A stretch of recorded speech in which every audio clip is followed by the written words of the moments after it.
Leaving India is about my family's journey from 5 villages to 5 continents.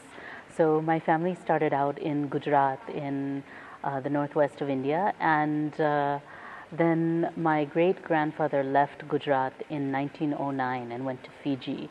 And after that, my family went to Australia, New Zealand, Africa, the United States, Canada, Hong Kong. And so the book is really about how that happened, not just in my family, but also over many generations for millions and millions of Indians all around the world. Yes, I trace, each chapter is about one member of my family and the migration that he or she made. And so that's the character that the reader gets to follow. But it's really bringing in a lot of historical context also. So we're looking at not only the personal reasons that somebody migrated, but then what were the political, economic, and social forces going on at the same time that were causing some countries to be open to Indians in a certain time period, and other countries perhaps were not so open. So for example, in the early period, a lot of the migration was instigated by the British Empire, and the places that were open to Indians early in the 1900s were really the other British colonies that were looking for labor and trade. And obviously now the places that Indians tend to go are more Western countries as well as the Middle East, who they've decided they want certain kinds of Indian labor. And so the individual personal decisions that we make are also shaped by these historical forces, the larger forces. So it's looking at that. Yes, I chose the people in my family who either were pioneers and really the first to go to certain places, or whose stories I found particularly interesting and moving, and where there was some documentation. So, for example, my great-grandfather, Motiram Narsi, left Navsari in Gujarat in 1909, and he went to Fiji. He was one of 2 people from our caste who went there. So they were really the first kind of movers, and after them many others went. So we have a large community, lots of family now in Fiji, and they opened up a small tailoring shop, which over the next 2 generations became one of the largest department stores in the South Pacific. So I thought his story was really interesting and dramatic, and he himself died in the great influenza epidemic of 1919. So he didn't live to see the fruits of his work, but his sons and his sons' sons really reaped the benefits. So that's on my father's side. On another branch of the family, there was an uncle who went to South Africa in 1905, and he ended up starting a small food stall where he invented a dish called the bunny chow, which was basically a loaf of bread with some beans curry inside of it. And today, and there were other restaurateurs who were making bunny chows of various sorts, but he's the one who invented the vegetarian version. And so today the bunny chow is considered one of South Africa's national dishes. So it was, this time of apartheid and a lot of racial tension in South Africa. He was there in South Africa at the same time that Gandhi was there. And so it was an interesting way to open up a lot of stories through his own individual journey. I interviewed more than 100 family members, so the descendants of the early generations, and I also looked at things like people's photographs, their passport records, the company records in the case of the store. So I had access to the ledgers in the government department of corporations in Fiji, and I looked at newspaper articles from the period. So it was really fun doing all the research. And a lot of the research was very intimate research, just one-on-one, sitting with family members, interviewing them, asking them, what do you remember of this person? What do you remember of your journey on the boat? It took 6 weeks to go in those days from India to Fiji. And so even if it wasn't necessarily the same journey, the journeys were all similar. So my great-grandfather has passed away, but there are still people alive who went during the same period. So they told me, this is what we ate on the ship, this is how we had to travel, this is how much we were allowed to carry, and so on. And so their journeys and their stories all became part of the fabric. And so in that way, that's, I think, really helpful, because it made the book not so much about just one person and one family, but really the texture of it is from many different stories woven together. you've already spoken about South Africa and Fiji, but you did mention other continents as well. So Yes. Could you tell us a little bit about the other threads of migration? Absolutely. So my parents were part of the generation that started going to the U.S. in the 1960s for education. So my father went from Navsari to Boulder, Colorado, in the very middle of the United States. And one of the first Indians who went, he was there in 1963. And then my mother joined him when they got married in 1967. So in the chapter where I write about them, I also speak of a phenomenon that at the time was called the brain drain. And there was a lot of controversy. It was debated in the UN, and there were resolutions in Parliament and in the Congress in the US about it, where there was this problem where suddenly all of what they called the best and the brightest of the educated class of India, China, and other countries was now going to the West for education and very often not coming back. And there was a great debate about why they didn't come back. And so my parents are actually a prime example of this because they really wanted to come back. They tried in the 70s to come back to India, but India didn't have the infrastructure to support as many jobs for educated people as there were people with the education. So they ended up staying, and so now my parents have been in the US for almost 40 years, and more than 40 years, and so they've really become Americans. And so in their chapter, it's an opportunity to explore the process of how that kind of reluctant immigration happens as a result of education and access, and then what kind of connections do we retain to India. And I myself was born in San Francisco, raised in New Zealand for 7 years, and then in the United States. And yet here I am now. I live in India, so I moved back to India in 2009. And so it's kind of, the story has come full circle now. So the first wave was really to former British colonies. So that would have been the Fiji. Other people went in those times to Guyana, Trinidad, places like that. And in my family, it was Fiji and South Africa.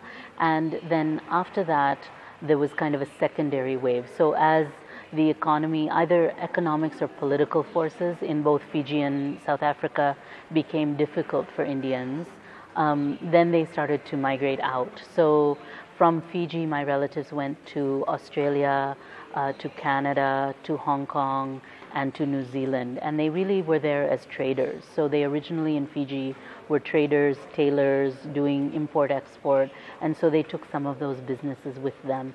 So for example, the family in Hong Kong, they were in Fiji and they were bringing in imported goods from Asia.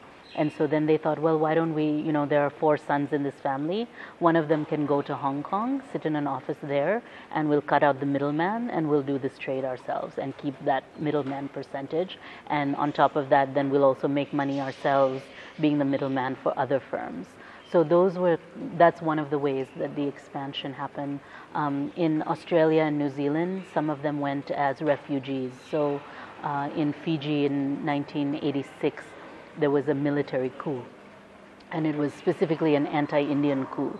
The native Fijian government was rather more hostile to Indian, especially Indian business interests. And so many of the Gujaratis migrated out of Fiji after the 1980s. And so some of them went to Australia and New Zealand on sort of business and work status visas. Others went on refugee visas, and those countries were able to take them in. From South Africa, it was hard to migrate in and out of South Africa during the apartheid years, but once there was a free government in South Africa, it became easier, and so many of the Indians started migrating from South Africa to Canada and the US after that. Yeah, so that's a good question. In those years, there were kind of 2 groups of people who were going out of India. One was really indentured laborers. So those were mostly people from Bihar or Madras who were in these areas that the British considered to be overpopulated. And so they were moving them out basically as migrant labor to the colonies to take over the work that former slaves had been doing on the plantations. So that was one big trend of migration.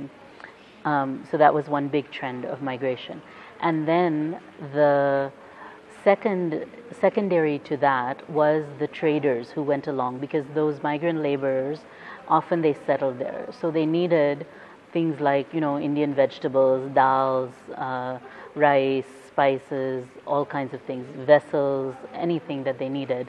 So the Gujaratis were traders who were going back and forth and arranging for these shipments back and forth from India to each of the colonies. So in any colony where you had a substantial population of laborers who were from India, you would also have a substantial, smaller population of Gujarati traders. So my family was part of that wave, and they were from this area called Navsari, which was also the Parsi stronghold in Gujarat. So the Parsis were the first people who the British recruited in order to go to those colonies as traders and managers and sort of petty government officials. But because the Parsis were from these same communities, often they would know local businessmen. So they would say, oh, you know what, this place, it needs actually the first caste to leave. Second to the Parsis was the Sonis, the jewelers, because the indentured workers, they would then save up some money, and as Indians we like to save our money in gold.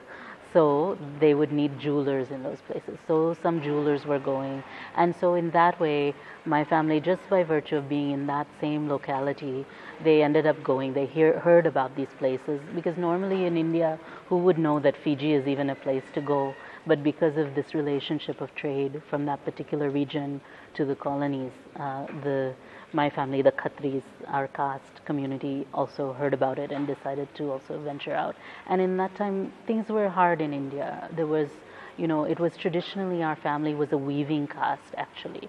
And at that time, there was this whole movement toward machine-made cloth. So the weaving income was getting very much less. And so because of that, they were able to kind of also look up and say, we really need to do something else to bring in some income.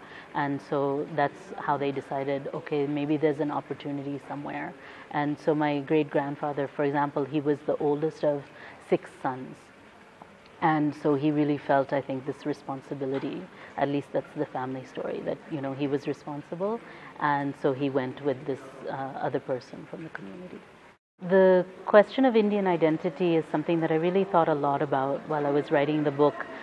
Both the identity of India itself and the identity of those people who are outside of India, what our relationship is to being Indian, to the country as it exists now, and also to the country as it existed at the time we left. So, many people have commented that sometimes you find that Indians in the diaspora are holding on to traditions that have long ago passed out of vogue in India itself, where India has modernized in certain ways. Sometimes you'll find very traditional practices going on in diaspora communities, and in a way it's as if those communities become fixed in time from the moment they left, whether that was 1890 or 1950 or 1975. So that's one component. I think that sometimes there's also a need in those places to assert one's own ethnic identity, and so there are parts of identity that are portable and parts that are not portable. So for example, our land is not portable. Our relationship to the land, the seasons, all of that changes when we end up in a different country with a different calendar, a different landscape, a different kind of weather, and so on. So we can't really hold on to that part of our identity. But what we can hold on to is perhaps food and clothing and some aspects of religion. But even religion, it tends to shift. So the way that one can practice at home with one's own altar in a community where you're the only person is very different from the way that you practice your religion if you live in a community where you're the majority and the entire city shuts down for your holy days, right? So these are things that I think a lot about in terms of the way that culture transmits itself and is able to be recreated. And in diaspora, I think we're often in the position not simply of sitting and passively receiving culture or participating and going along with the flow, but of actively deciding how are we going to recreate our culture in this place? What pieces of our culture will we try to hold on to? What pieces of the new culture will we try to assimilate to? And so it's a very rich area of inquiry, and there's a lot of emotion also that goes along with it. People feel very strongly about holding on to some things and not others.